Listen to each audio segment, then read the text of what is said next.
the most important topic that we need to cover is artifacts and artifact removal. So, Legion, take it away. What's happening here? Feigned death. Start with Feigned Death.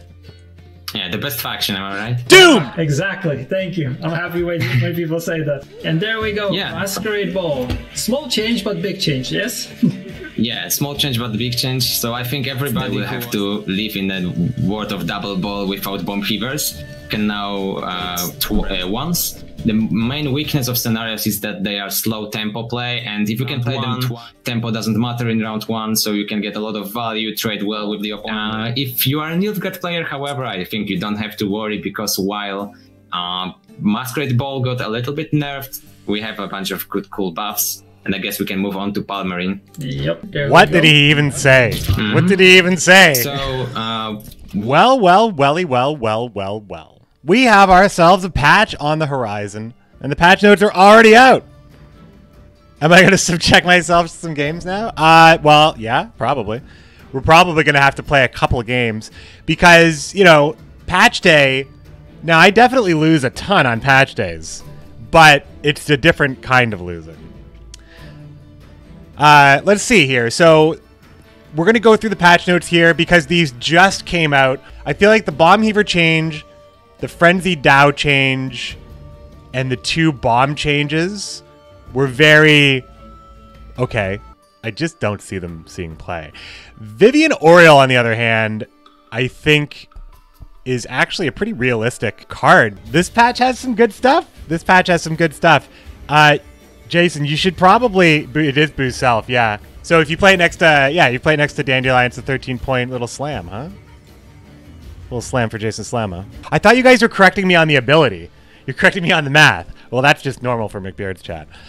Blizzard, the soft return of Epidemic. I don't have a bad thing to say about this because Epidemic, I honestly think that the biggest problems with Epidemic was the bronze nature of it. And I think that it was a product of a lot of the issues that came with Homecoming, with really strong bronzes that I guess could be provisioned around, but really it didn't work like that. Golden Froth was just a wildly crazy card, and we had cards like Hattori and I believe what Gremist used to do. Anyway, Hattori is a card that is still in the ground for Homecoming sins, but we see things coming back. We have Epidemic coming back now with the initiative keyword. We can now destroy all units with the lowest power. The effect's back in Gwent, and I like when things come back to Gwent. Shoop Hunter and Knight, I don't really know how to evaluate this. Jason, are you proud of your boy? Are you proud of your boy, Mole? I think he did a great job on that stream. So provisions lowered on Phoenix, so this will be interesting because I think Phoenix and Oriole have a combo. I think Phoenix and Oriole have a combo there, maybe. Because Phoenix is always on the board, Oriole drops for 12 points. Seems like it could be good, but of course it's weak to all the things that would be weak to. Reset, tell removal, all that stuff. Olgierd's a bandit, right on. Ruin is an insectoid, okie dokie. Ardgaith is now a 9-point card, okie dokie. I think maybe if Red Riders didn't exist, I would look at it with more like, ooh, it's doing this thing. But it is an Echo card. Maybe that is a huge thing. I really did not play a lot of monsters, which is too bad because I think I really would have enjoyed it more this season because White Frost actually sounds great. I think that I want to start playing more Row Punish all the time and decks that care about that. So Movement Scoia, White Frost monsters, Siege Northern Realms, maybe with this new Dow. But honestly, just running Strays of Spala and stuff and running Trebs again. Just think I want to do that more. Carrick, Royal Guard with mobilization seems fun. So Ghoul gets a little modernized here with power, so now can play for 10 for 6, which is Greatswordy, right? 10 for 6 it's pretty good. You do need to run the Harpy, but yeah, I imagine that Gurnikora loves this. Fruits of his Gift loves this. Probably playable. I mean, it's like a mini Ozrel. It's like a little mini Ozrel. I feel like you can, if you want to build your deck a bit more even. Oh my god, this developer comment. I feel like when when you want to, if you want to even out your power spikes, you can do it with less provisions if you want to put in stuff like ghouls and big power bronzes. So little harpy, when a mama harpy and a papa harpy love each other very, very much, you get a harpy egg. So this is interesting with the siren change and the harpy change. There's a pretty realistic bronze beast core here that with and you know, Morvid's a card and Night Wraith is a card. So Death Wish beasts have support. So there might be the points here, and I think that this is like actually a lot of points. This actually could be a lot of points, huh? Isn't it Ryan who writes the notes? I mean, I think the design team writes the notes. I have the insider knowledge that Jason also loves this change, right? Confirm, deny. So that's pretty cool. Okay, Skellige, Darren, I love this change too. I think this change is a great sign for future cards because it's putting more modes on a card without really changing what it's doing. So this is Darren doing the same thing he did, but now he has another mode, but he also has a benefit when he is doing his normal thing. So of course, putting Crow Mother, putting Morkvarg in the graveyard, that's the same. But now you can heal him, and you have a lot of ways to heal, and cards that heal now have more cards to care about. And also the Battle Rage thing. A wounded unit is worth healing with the passive. But then you have the other option of just playing it on the melee row for 7 points. And also a 7 strength unit means a lot for Skellige in deck or in graveyard at various points in the game, which Darren now is. So he's getting his value in all these different areas without actually changing anything he's doing. And I gotta say, I just have to say that this one is really, really good.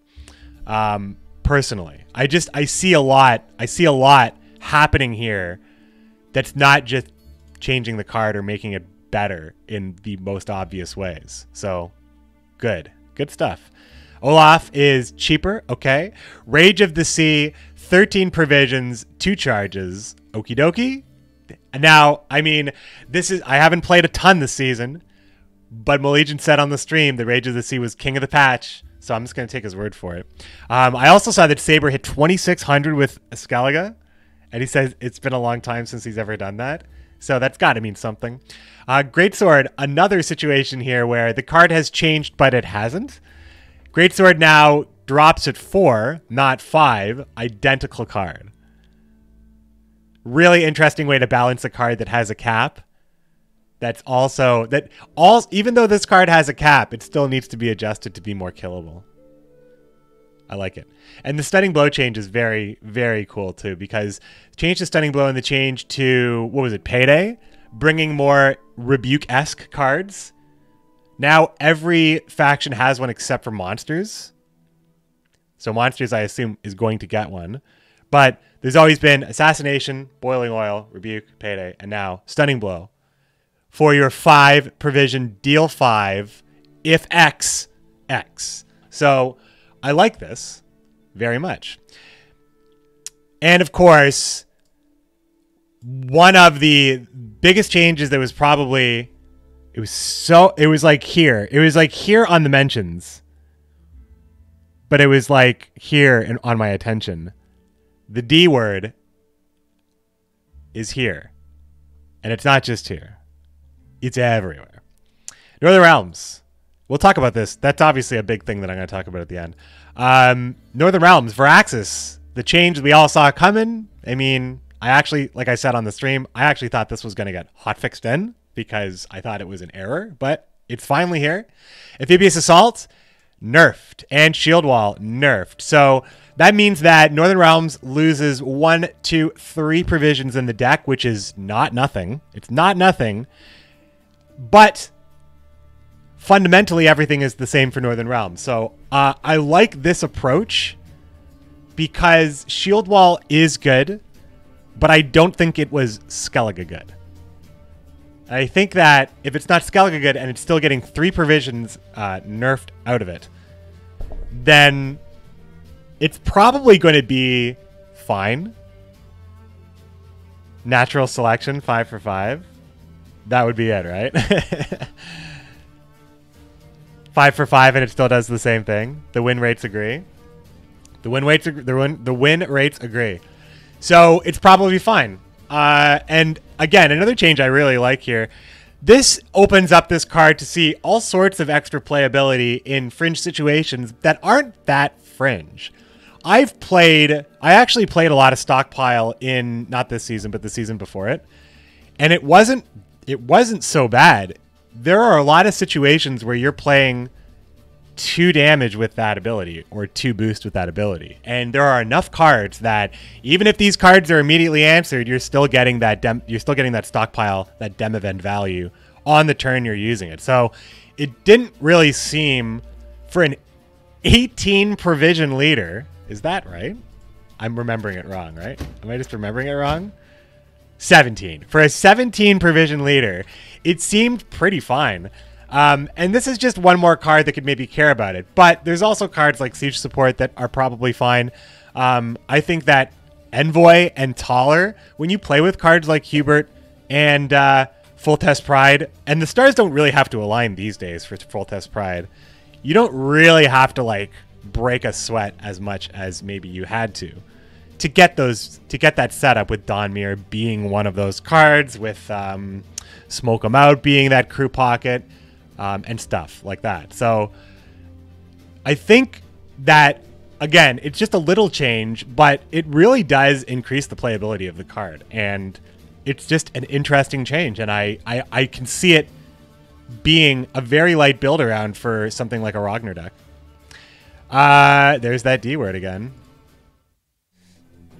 Water from the Nilfgaard tears. Distilled Nilfgaard tears. I have a Nilfgaard purifier.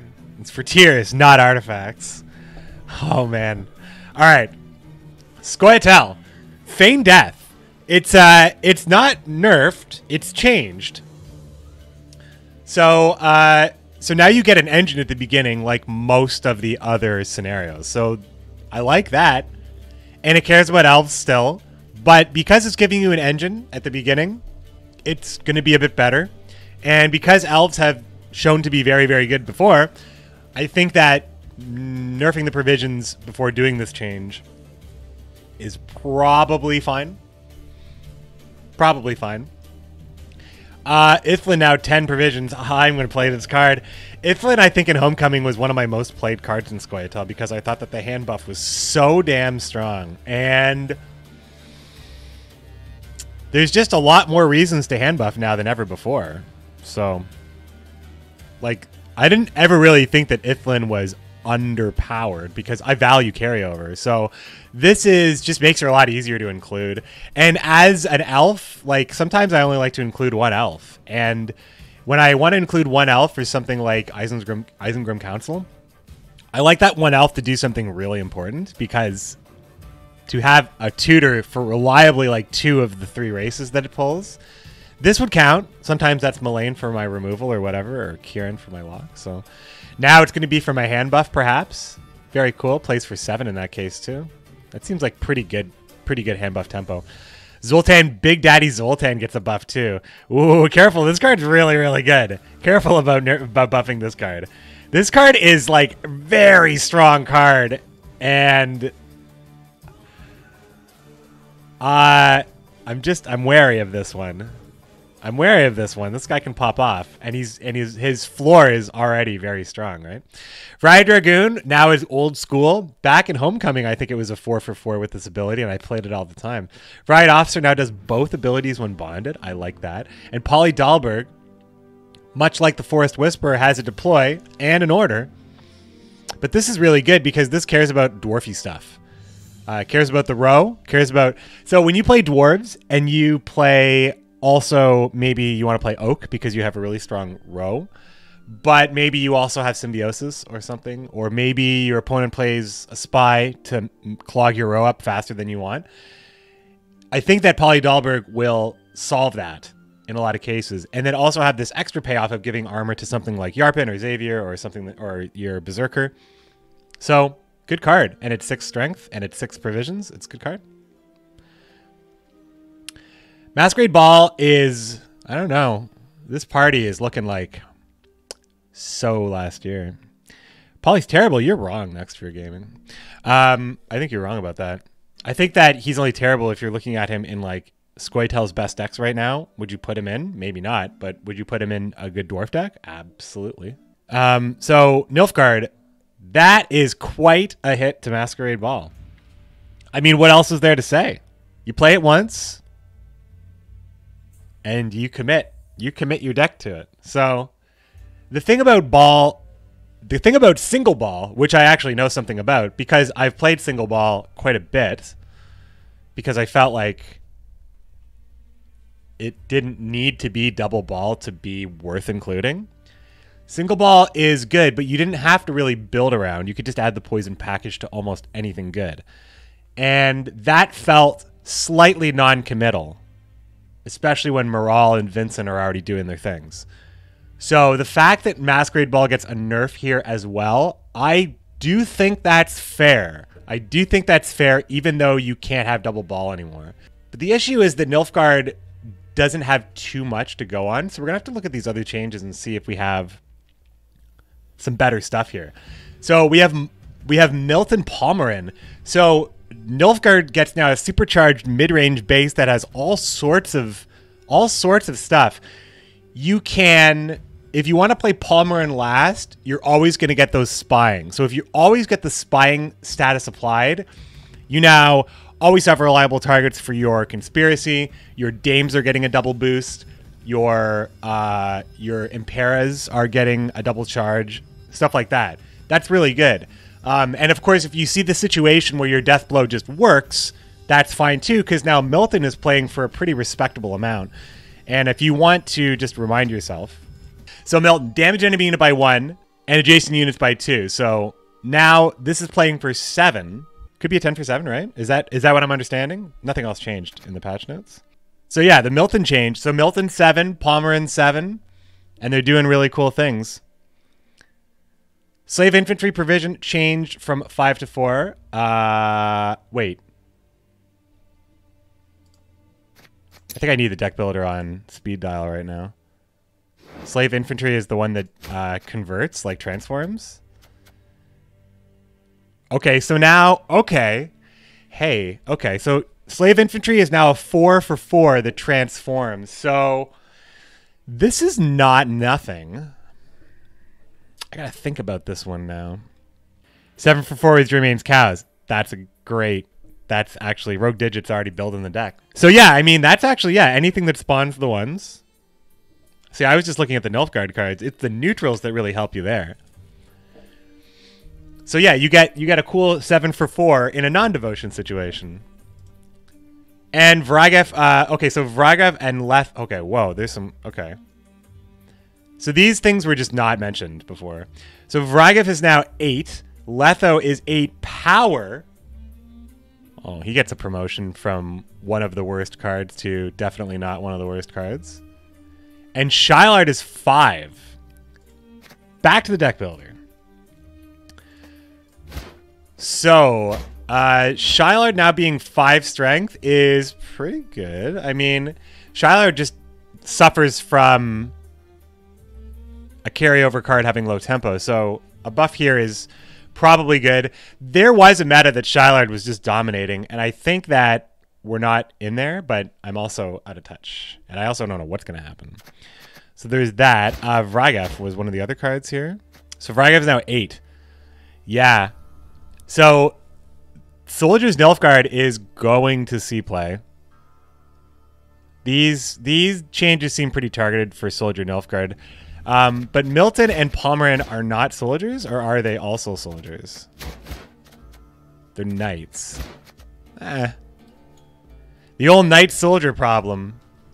A tag that matters and a tag that doesn't. Can't all be Donmir, who actually knows what it's like to be in the trenches. So Letho is now an 8 for 8 with his ability. That is so much better than... Because Letho drawing him late is just such a bummer, right? Now drawing him late is not such a bummer, but drawing him early is that much better. So I'm going to be playing Witcher Nilfgaard, which has got to be probably the biggest fan favorite deck that I play. Shall we play some Pure Evil to start off patch day with a little Witcher Courier Viper Witcher nuke the combos? It feels so much less bad that I think that this card actually increases the playability of Ox and Serret, which I would argue were pretty playable. You guys say that Nilfgaard doesn't have a good mid-range, but I thought that Ox and Serret were actually pretty playable in a lot of situations. But I mean, it has to compete with like Cupbearer and Poison decks, and compete with, I mean, Glynis isn't really played anymore, but oftentimes you just wouldn't see these cards being played. Locks aren't really as highly valued these days, but I felt like for what they are, they're not so bad at 7. And they've been 7 for a while, but I think they were just kind of overlooked. But now you add Daddy Letho here. I don't know. It seems much better. A left field choice for a Sierra. Oh, man. Would change their abilities to being in your starting deck instead of hand. It gives away what you're holding. But it means that you still have to make a choice. Like, sometimes when you play these cards, it feels bad because it's like, oh man, if I just had Serret in my hand, my Ox would pop off right now. And I have Ox in my hand specifically for these Indraga larvas or whatever. So it feels bad when you have it for a reason and you still can't make it work. I get that part. But I do like when they're in your hand that there is like playing stuff in order is very much one of the best qualities of Gwent, because you have such a big hand and you have to plan long term. It's important to have that matter as much as possible in Gwent, in my opinion. But I don't disagree that it feels bad. What would be better is if Letho being in hand also affected Ox and Serret in some way. So you would have more chances for Letho and for Ox and Serret to have their extra ability. That's the only thing. Hand and field, but then that also kind of takes away from the decision-making process. Power level, I mean, you guys might be right. There could be still too much. There could still be too much requirement, but I think that if Letho gave a benefit too, it would be, I think that would be complete, but I think this is a really good step in the right direction. Yeah, I think this is a step in the right direction. Or if Letho did something different for them as well. Like make it a true trio. Not just have Letho be like the king of the trio or like the one who always, but I mean Letho, but I do like the flavor of Letho having to go first, but also in the lore, Ox and Serret died first. So I mean, you could go either way if you really wanted to keep the hot lore. Syndicate, my friends, Syndicate. Let's talk about these Syndicate changes. Siggy Reuven, power change from 3 to 4. So basically, is now a 4 strength unit, fill your bank. That's probably fine. I think that, I mean, I'm looking at this change and I'm assuming that design-wise, you're looking at cards that used to be really, really good and then disappeared from the face of the earth. As a designer, I would probably look at that like, I mean, we must have had something. We must have had something there. The card was really, really, really good, and now it's not played whatsoever. So, a little buff to Siggy Reuven. Maybe we'll see him. Passiflora, a bunch of changes here. The Sly Seductress comes out last. Definitely stop it. It definitely delays the snowball effect of playing all these engines at once. So I really like that. And of course, the dooming of it. Caesar's Fee. This is good. We'll go into the deck build here. I actually like this here. Caesar's Fee changed from 3 to 2. Now, why is this good? Well, Caesar is a card that was notorious for being so conditional that he's only good if your board is good, and then he's only good if you have excess coins. So he was like very conditional. You could call him the full test pride of Syndicate, I think, Caesar. So Caesar triggers the profit of your adjacent units, if your adjacent units have profitabilities. And then for the low price of 3 coins, you can get 2 value out of it. So yeah, a pretty rough condition, especially when, if you're going for the big payoff, you do have a cap, right? But now he's also a 1-to-1 spender when he's on the board. But I think the idea was he was your backup plan, and the fact that you would probably be so full of coins if you procced him, you wanted to have like an extra coin dump. But now the coin dump just is efficient.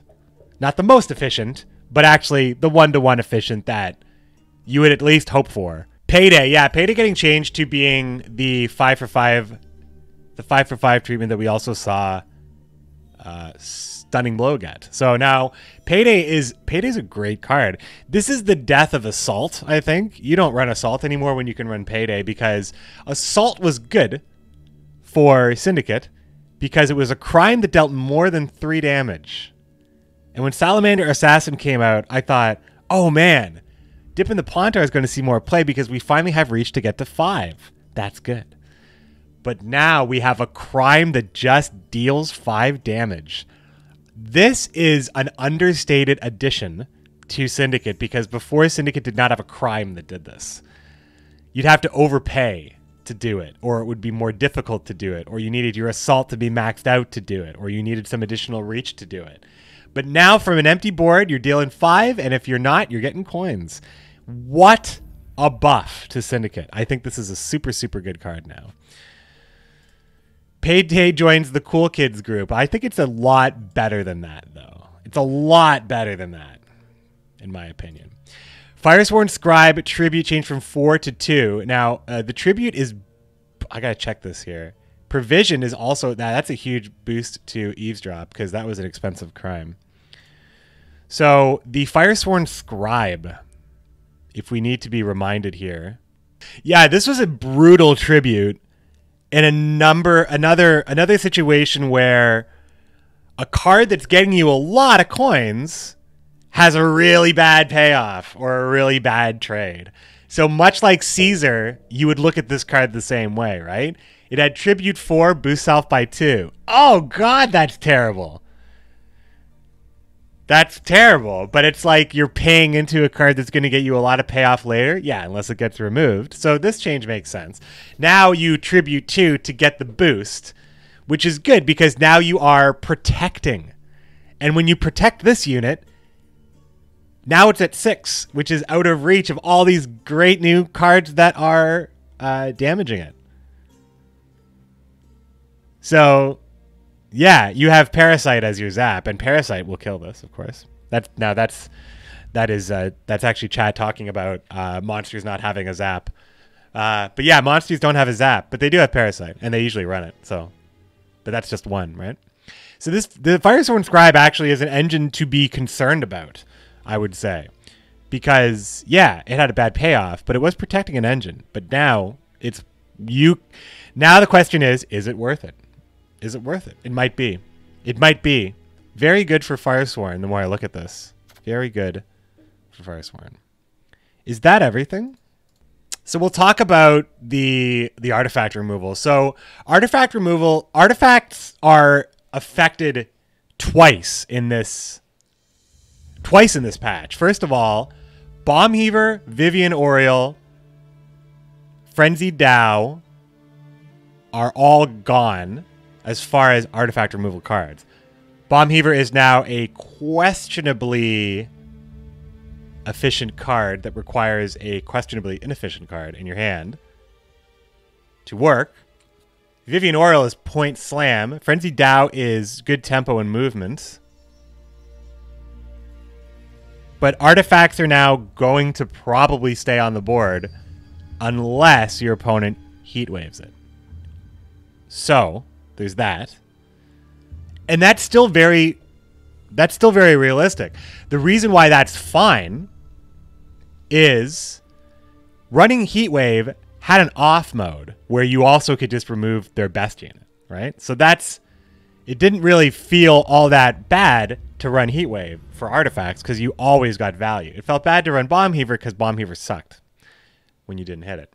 And in a game where a card is a turn, it's not enough for Bomb Heaver to be cheap, right? It's just not enough for it to be cheap. Your turn needs to matter, and Bomb Heaver made your turn either matter more than any other turn, or it made it not matter. And missing a turn in Gwent is devastating, and that's what happens when your techs fail. So this is healthy. I feel like this is healthy. Well, I'm not necessarily talking about the Bomb Heaver change specifically, because the ability now in Bomb Heaver pretty much lines up with the rest of the bandits in that they're, okay, you know. Patch notes are on playgwent.com. They're all over. Probably been tweeted from the official account. Should be easy news to find right now. It's all over all the official channels, I think. So there's that. And then there's also the doomed scenario situation where you don't need to have a heaver, but actually hold a heaver in case you need it later for a different artifact situation that's also that swingy, right? Because you know that when that scenario is gone, it's gone for good. Heatwave was already guaranteeing this. When the scenario is gone, it's gone for good. So that doesn't change at all. In general, you're going to probably see more Heatwave, more scenarios, and less feeling like you lose the game because you drew a bad card. And that's good, right? That's good. Of the changed cards, I think Vivian Oriol presents the most interesting situation, especially with the buffed Phoenix. In that, if Phoenix does see play, Vivian Oriol plays for 13 right next to it, which is 12, sorry, plays for 12 right next to it. Heatwave's not a fun card, but Lion, it's not a bad or imbalanced card. Heatwave is a 10 provision card that plays nothing on your side of the board, is entirely dependent on your opponent's board state. It destroys artifacts, and it has an off mode. There's really, I mean, it's not a fun card, but now it feels like a necessary card, and you guys know I have problems with cards, right? Sometimes I have rational problems with cards, and sometimes I have irrational problems with cards. And Heatwave is a card I have no problem with, especially now. So I think that's something I should probably mention. And I should probably mention, last time I played Gwent, it was a little dramatic, and I don't really feel that way. And that overall, this patch has me very optimistic